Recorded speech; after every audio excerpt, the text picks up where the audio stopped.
Live from downtown Detroit, home of WDIV and Click on Detroit, Local 4 News at 5 starts now. And right about now, it's a beautiful sunset as we head into the weekend. Local forecasters tracking more sun on tap, but what we could use is a warm-up. A crime spree streamed live for all to see. His target? Police officers.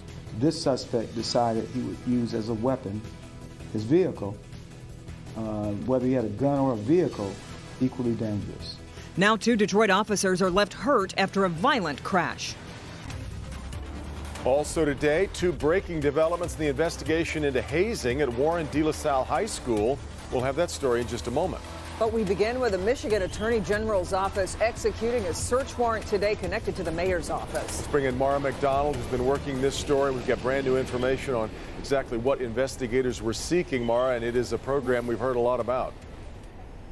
Yeah, make your date, Devin. Let's first of all get to what we can confirm on the record at this point. From the AG's office, yes, they confirm that they served a search warrant here on the city of Detroit today. That's where their official confirmation ends. Now let me tell you what sources are confirming for us. That AG search warrant was served on the city's IT department, and it all goes back to the Duggan administration's ties to the Make Your Date charity. You'll remember that is a charity that is devoted to preventing preterm births here in the city of Detroit.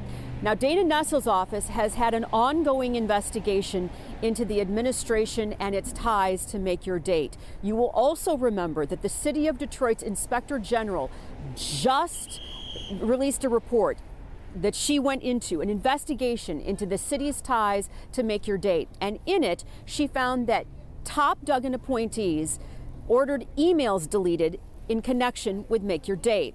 Sources confirmed for me that the reason the AG's office was in town today looking at the IT department and serving a warrant there is still in connection to those deleted emails with Make Your Date. The Inspector General here in Detroit found that those employees should be punished for deleting those emails. So far, those employees, at least according to the administration, will undergo records retainment training. But that Nessel's people are on the ground in the city today should just tell everybody that criminal charges potentially here, well, they're not off the table yet. We're live downtown tonight. I'm Mara McDonald, Local 4. Okay, Mara.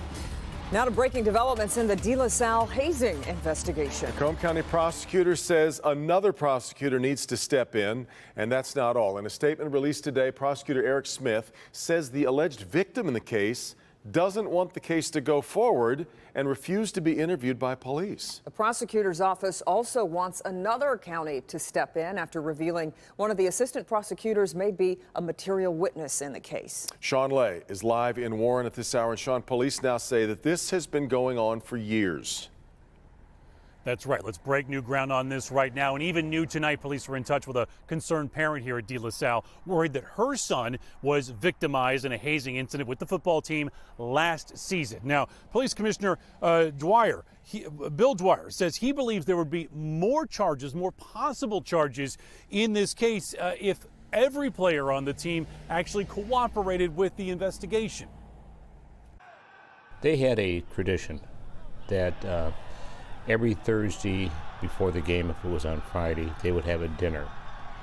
And through our investigation, we learned that after the dinner, they would go into the locker room, and that's when the hazing would take place. Warren Police Commissioner Bill Dwyer says the tradition of football hazing at De La Salle goes back years and is so well known, apparently, it keeps younger players in constant fear. October 19th, a team dinner, and the younger players knew the hazing was coming. Some bucked this so-called tradition. They ran from their own teammates. They feared so bad that they ran, according to the information we have. After the dinner, they immediately left without going through the locker room. They didn't want to be a victim. Police now asking for assault charges on an 18-year-old who was 17 that night in October and 2 16-year-olds. Dwyer reveals they allegedly held the victim to the floor of the locker room. What would they do with the broom? Well, I'm not going to go into those details, but it's out there. I think, is that people. Whacking, or is that sticking the broom? They held the individual down. One parent says her son goes here, plays baseball, and is worried. I asked him a lot about that as far as because if I feel like if it happened on a football team, it could also happen on another team. He assures me that it's never happened. So far, I'm not quite satisfied with everything that's been gleaned from the investigation. Back here live, this cloud over to LaSalle. When you're watching right behind me, construction of a brand new football stadium. Mike Giannone, he's the head coach here. Commissioner Dwyer says he fully cooperated with the investigation and gave a statement saying that he knew nothing of hazing traditions here at De La Salle. He came to the school in 2016 from Dakota. School president, his name is John Knight. We asked to speak with him today. He did not call us back. And let's talk again, Kimberly and Devin, about prosecutor Eric Smith.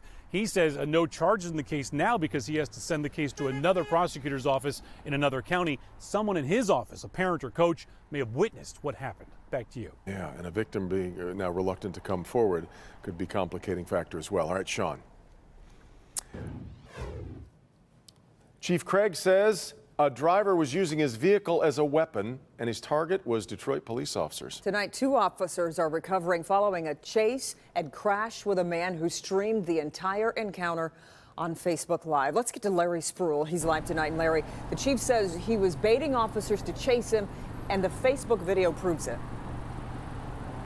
Yeah, Kimberly, I talked to Chief Craig for about 15 minutes today, and he tells me the good news is that both of those officers that were involved in this crash here at East Lawn and East Jefferson are doing okay tonight. But he also says the suspect not only targeted his officers, but he bragged about it on Facebook. He targeted these officers. But that's not the worst part. He posted the entire ordeal live on Facebook. This thing started in Macomb County. At some point, Warren PD got involved in a brief pursuit. Friday, Local 4 obtained the Facebook Live video. The suspect bragged about his wrongdoings on his Facebook page while speeding through Macomb County and Warren. But during that chase, officers lost him. That's when he continued to Detroit. At that point, he was still live on Facebook, and it appeared that he was baiting the officers. And at some point, after they had turned on their overhead lights, the suspect stopped, made a U-turn, and then at a high rate of speed started coming in the direction of the officers, head on. Local 4 learned this is not his first run-in with police. In 2017, he stole an EMS rig from the hospital, but his case was dismissed by the court due to reason of insanity. We got to fix the mental health system, and then we talk about it for a week, and then we go on to other business. But Chief Craig feels that's not okay. This suspect decided he would use as a weapon his vehicle, whether he had a gun or a vehicle, equally dangerous. And Chief Craig also did tell me that that suspect was arrested. He's facing multiple charges. We're talking about assaulting an officer and reckless driving. He's also facing charges in Macomb County as well. We are live on the Detroit's East Side tonight. Larry Spruill, Local 4. All right, Larry.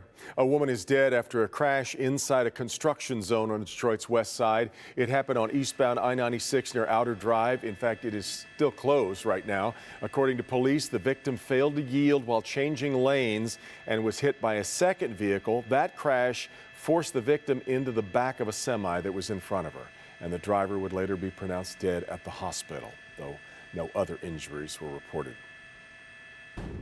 All right, switching gears here, we are capping off a beautiful but chilly afternoon. Let's take a look. Look at the sunset. It's like a gorgeous. beautiful watercolor going on out there. This is the scene over Mount Clemens from our sky cam there. Let's get over to Andrew with what's coming in through the weekend. Andrew? Well, you're both exactly right. Mother Nature painting a beautiful picture for us this evening, but it's still mighty cold out there. As soon as you admire the sunset and you're outdoors, make sure you prepare for this. Temperatures around freezing, give or take a degree or two. It's 34 degrees, 2 degrees above freezing here in Detroit over at Metro Airport. But in Pontiac, 1 degree below freezing there with 31 degrees. And the wind, even though it's rather light at around 6 miles per hour, still making it feel like it's below freezing across all of southeast Michigan. The wind chill right now running in the 20s here in Detroit. So pick out your favorite Red Wings hat, coat, scarf, say go Wings, you're going to need it all, with temperatures that will be in the middle 30s and then low 30s and 20s. during the beginning and by the end of tonight's Red Wings game. That, of course, is here in downtown Detroit, but it will be dry. So make sure you just take care out there on the roads. Now, remember, you can check the weather forecast. You can check temperatures in your neighborhood with the local forecasters app, plus a ton of new features, including 4 Live radar. It is faster, easier, accurate, and you get your future forecast. Go ahead and download it right now. Search in your app store, whether you have an Apple device, an Android, just search WDIV. A family fight took a deadly turn today on Detroit's east side. A brother and sister were arguing when her boyfriend stepped in with a gun. Police say the boyfriend shot and killed the brother at a home on Dutchess near Ross and Kelly. As Victor Williams reports from the scene, an 18-year-old is now in custody. Well, this is a very unusual set of circumstances. 3 lives are now forever changed because of a shooting that happened at this house between 2 siblings and one of their lovers. Neighbors who did not want to go on camera say they were abruptly waken out of their sleep around 5 a.m. Friday morning when they heard rounds being fired that left one man dead. I heard gunshots. Pow, pow, pow, pow. Police say the shooter was an 18-year-old who stepped in to intervene in a fight between his 33-year-old girlfriend and her brother, who's also in his 30s, now deceased. And I came back and I didn't even see the body or anything until my wife said she looked out the window and she seen the body. Unfortunately, we're told that there may have been children in the house witnessing everything taking place. I heard a guy hollering out like, I couldn't let him hurt your mama. I couldn't let him hurt your mama. Like he was explaining it to the kids or something. Back here live tonight, this is really a sad situation all around. We're told that the sister, she was shot in the crossfire and she is in the hospital, expected to make a full recovery, but really there are no winners here. Victor Williams, Local 4. New at 5. 10 years after receiving a new heart, Tommy Shoemaker was supposed to be heading off to college. Instead, once again, he is fighting for his life. But this time, it's cancer. Ahead, Tommy's new battle and the emotional speech he was determined to give, even if he had to leave his hospital bed to give it. And the CDC says it's made a breakthrough into what's caused hundreds of cases of lung injuries due to vaping, and it may be one single ingredient. Sandra.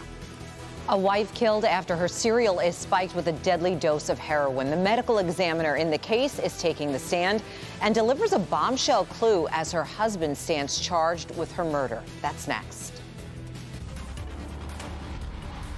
And before we go to break, an update on the breaking news we brought you off the top here today. The Michigan Attorney General's office served a search warrant in connection with the Make Your Date program. We're told the warrant focused on the city's IT department and deleted emails related to Make Your Date. We're continuing to gather the latest information on Update Ahead here on Local 4 News at 5:30. Back in just a moment.